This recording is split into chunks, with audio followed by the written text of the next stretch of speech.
ওকে ওকে।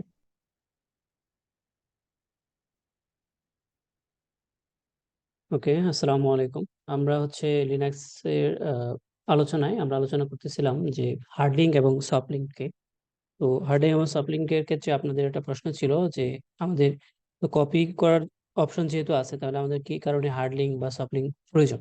তো এটার উত্তর হচ্ছে যে আমরা যদি কপি করে একটা ফাইল অন্য একটা ডিরেক্টরিতে নিয়ে রাখি, তাহলে যে কোনো একটা ডিরেক্টরিতে ফাইল আমরা ডিলিট করে দিলে আমরা পাবো। বাট কোনো একটা ফাইল থেকে ডিরেক্টরি থেকে আমি যদি ডাটা এডিট করি বা ইনপুট দিই নতুন করে, তাহলে কিন্তু আমরা কপি করা ফাইলে গিয়ে এটা আর পাবো, রাইট?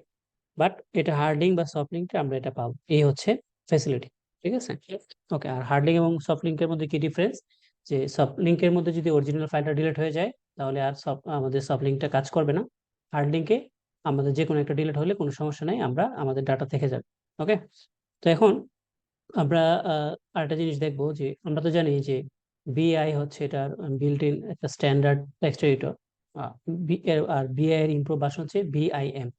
তো এখন আমি যদি জাস্ট এ মিনিট, আমি যদি বিম দিয়ে একটা ফাইল রিড করতে চাই বা চেক করতে চাই, যে যেমন হার্ড দিলাম, তো আমাকে বলতেছে যে বিম নট ফাউন্ড, হ্যাঁ, but can be install with. Okay, মানে আমার তো এই জায়গায় বিম নাই। তো এখন এই বিমটাকে যদি আমি ইনস্টল করতে চাই এই উবুন্টু সিস্টেমে, তাহলে আমরা কি লিখতে পারি? এপিটি। এপিটি, তারপর হচ্ছে ইনস্টল, তারপর হচ্ছে জাস্ট আমি লিখবো ভিম। ঠিক আছে। এই যে আমার এটা অলরেডি ডাউনলোড হওয়া শুরু হয়েছে। তার মানে এখন বিমটা, যেহেতু বিম নাই, সেটা এখন আমার আসতেছে। তার মানে কোনো প্যাকেজ বা সফটওয়্যার যদি না থাকে, তাহলে সেটা আমরা কে এপিটি দিয়ে আমরা এটাকে নিয়ে আসতে পারি। ওকে, তো এখন অলরেডি আমাদের হচ্ছে বিম কি ইনস্টল হয়ে গেছে। এখন আমি যদি এটাকে বিম দিয়ে এডিট করতে চাই, তাহলে আমরা এটাকে এডিট করতে পারবো। এই যে এটা হচ্ছে আমাদের ফ্যাসিলিটি। ঠিক আছে। তো এখন আমরা এটাতে জাস্ট, এটা গেল আমাদের ভিম। আচ্ছা, এখন আমরা একটা জিনিস দেখতে চাই যে আমরা যদি প্রয়োজন হয় যে আমার লিনাক্স সিস্টেমের টাইম কি আছে এটা দেখার জন্য, তাহলে আমরা জাস্ট সিএল কমান্ড এক্সিকিউট করতে পারি। তো আমি সিএল কমান্ড এক্সিকিউট করলাম। তো এটা হচ্ছে আলটিমেটলি কি, আমার এই জায়গায় সিস্টেম ইনস্টল নাই। তো আমাকে নিচে একটা ইয়ে দিচ্ছে যে এটা তো ইনস্টল নাই, আমি ইচ্ছা করলে কি করতে পারি, ইনস্টল করতে পারি। কমান্ড কি? এপিটি ইনস্টল এনকেল। তো আমি এটাকে জাস্ট কপি করে বা এটাই লিখতে পারি আমরা, জাস্ট এপিটি ইনস্টল, তারপরে কি এন ক্যান। আমরা ডাউনলোড হোক, আমরা এটা চেক করি। জাস্ট এ মিনিট, 1 মিনিটে এটা হয়ে যাবে আর কি, ছোট ফাইল। ওকে। তো এখন আমরা যে কারণে দেখতেছি যে আমি যদি এখন জাস্ট ক্যাল দিই, তাহলে আমি আমার ক্যালেন্ডারটা আমি দেখতে পাচ্ছি যে আমার এই মান্থের ক্যালেন্ডার জানুয়ারি 2024। ঠিক আছে। তার মানে আমাদের ডেট ডেট দেখার জন্য আমরা জাস্ট ক্যাল কমান্ড দিলেই আমরা এই জায়গায় কি করতে পারি, ডেটটা দেখতে পারি বা ক্যালেন্ডারটা চলে আসে। আমরা আরেকটা জিনিস দেখতে পারি, যেমন আমি যদি ক্যাল লিখে আমি দিলাম যে হচ্ছে ধরেন 11, তারপর হচ্ছে 1996, তাহলে দেখেন যে 1996 সালে নভেম্বরের যে ক্যালেন্ডার, এটা চলে আসছে। ঠিক আছে। তাহলে এই হচ্ছে মূলত কিভাবে আমরা লিনাক্স সিস্টেমে ক্যালেন্ডার দেখতে পারো। ঠিক আছে, নর্মালি হচ্ছে ক্যাল।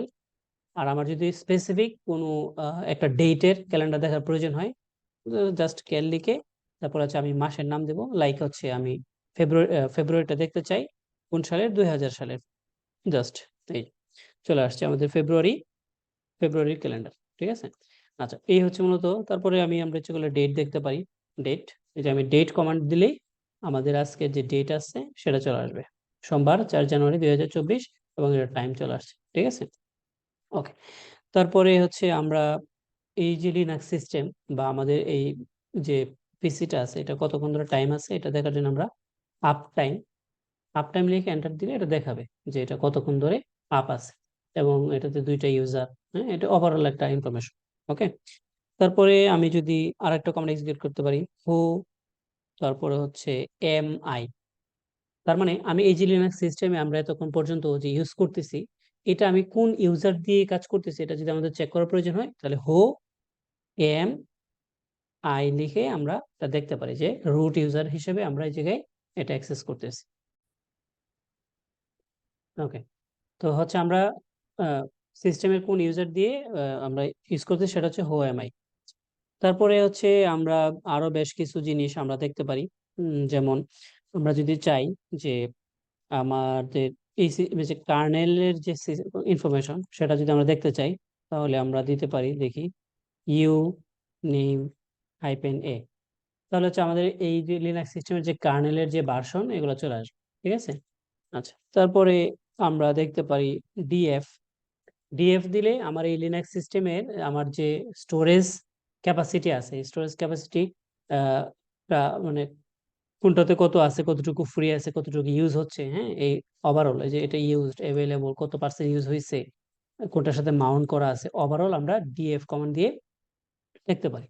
আর আমরা যদি হচ্ছে মেমোরির, অর্থাৎ আমার যে সিস্টেম আছে এই সিস্টেমের র্যাম কতটুকু ফ্রি আছে এটা যদি দেখতে চাই, জাস্ট আমরা ফ্রি লিখবো।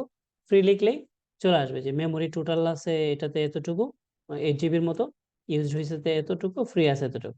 ঠিক আছে, এই ওভারঅল হচ্ছে একটা ইনফরমেশন আমাদের মেমোরি সম্পর্কে। জাস্ট আমরা লিখবো কি, ফ্রি। আমি যদি আমাদের স্টোরেজ দেখতে চাই তাহলে জাস্ট ডিএফ। এই কয়েকটা কমান্ড মানে মোটামুটি জানাটা জরুরি। আর আমাদের সিস্টেমের আপ টাইম হচ্ছে জন্য জাস্ট আপ টাইম। ওকে।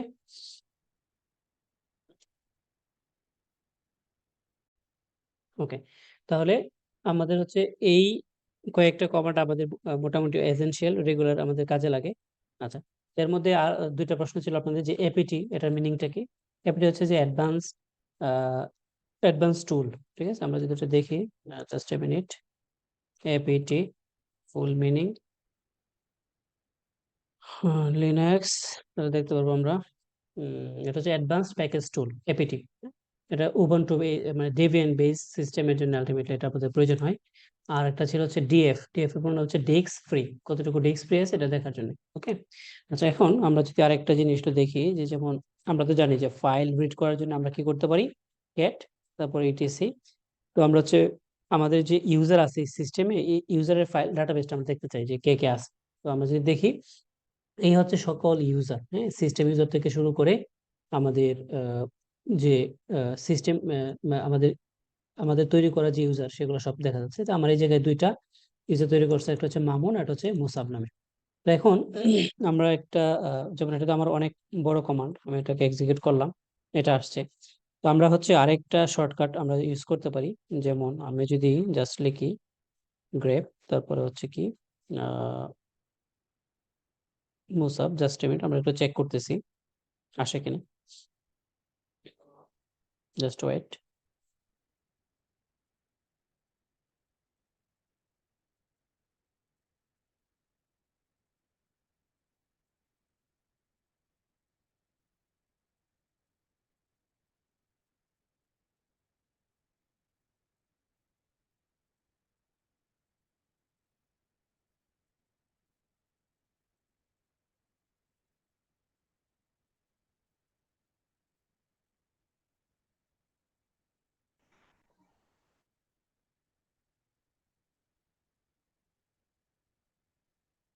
ওকে, আমরা যেটা দেখতেছিলাম যে আমরা যদি কোনো একটা ফাইল রিড করতে চাই তাহলে ক্যাট ইটিসি, তারপর হচ্ছে কি প্লাস ডাব্লিউটি, যেমন এই ফাইলটাকে আমরা রিড করলাম। এটা আলটিমেটলি অনেক ইনফরমেশন আসছে, বাট আমরা যদি এটাকে শর্ট করতে চাই তাহলে আমরা এটাকে পারি যে ক্যাট লিখে আমরা হচ্ছে কি করব, পাইপলাইন দিয়ে আমরা জাস্ট লিখবো গ্রেপ, তারপর হচ্ছে আমরা এই কোনটাকে মানে ফিল্টার করতে চাচ্ছি। যেমন আমি চাচ্ছি যে অনলি বুস্ট সাবের যে ইনফরমেশনটা আছে এটাকে জাস্ট দেখানোর জন্য। তাহলে দেখেন, আমি যদি আবার একটু দেখাই, এই যে এখন শুধুমাত্র মুসাব রিলেটেড যে ইনফরমেশনটা সেই একটা লাইন আমাকে দেখাচ্ছে। তাহলে এই গ্রাফ হচ্ছে যে কোনো কিছু ফাইন্ড আউট করা, মানে ফিল্টার করা, হ্যাঁ, যেটাকে আমরা ইয়া বলি। যেমন এই জায়গায় আরেকটা হয়তো আমরা একটা জিনিস দেখতে পারি, যে ফাইন্ড কমান্ড দিয়ে আমরা যদি দেখি যে মুসাব লিখি, তো হয়তো অনেক টাইম নেবে, চেক করি মুসাব no such a file or directory. আচ্ছা, তার মানে এই জায়গাটাতে এলএস। ওকে, এখন এই জায়গায় যদি আমি ফাইন্ড করি যে কি, ফাইল ডট ফাইল ওয়ান। ওকে, তো এখন দেখা যাচ্ছে যে আমাদের কোনো অনেকগুলো ইয়ার মধ্যে, ডিরেক্টরি বা ফাইলের মধ্যে আমরা ওই ফাইন্ড কমান্ড দিয়ে স্পেসিফিকটা নিয়ে আসতে পারি। যেমন এই জায়গায় আমি আছে বর্তমানে যে হোম মামুন, এই এই ডিরেক্টরিতে। তো এখানে আমরা দেখতেছি বেশ কিছু ডিরেক্টরি ফাইল আছে। তো আমি যদি এই জায়গা থেকে কোনো কিছু ফাইন্ড করতে চাই তাহলে জাস্ট ওটা লিখে আমরা নামটা দিব, যেমন টেস্ট 1 দিলাম। যে শুধুমাত্র ওই যে টেস্ট নামে সাথে যে ম্যাচ হয়েছে যে টেস্ট 1 এটা আসছে, তারপরে টেস্ট 1 txt1 যা যা সে পাইছে সবকিছু এই জায়গায় সে নিয়ে আসছে। এই হচ্ছে আলটিমেটলি আমাদের কিছু মানে গুরুত্বপূর্ণ কমান্ড বা ইয়ে ছিল, যেগুলো হচ্ছে রেগুলার ইউজ হয়। তো আজকের মতো এখানেই শেষ। কোনো প্রশ্ন থাকলে চ্যাট বক্সে করেন, আমরা প্রশ্নগুলো উত্তর দেবো। আসসালামু আলাইকুম।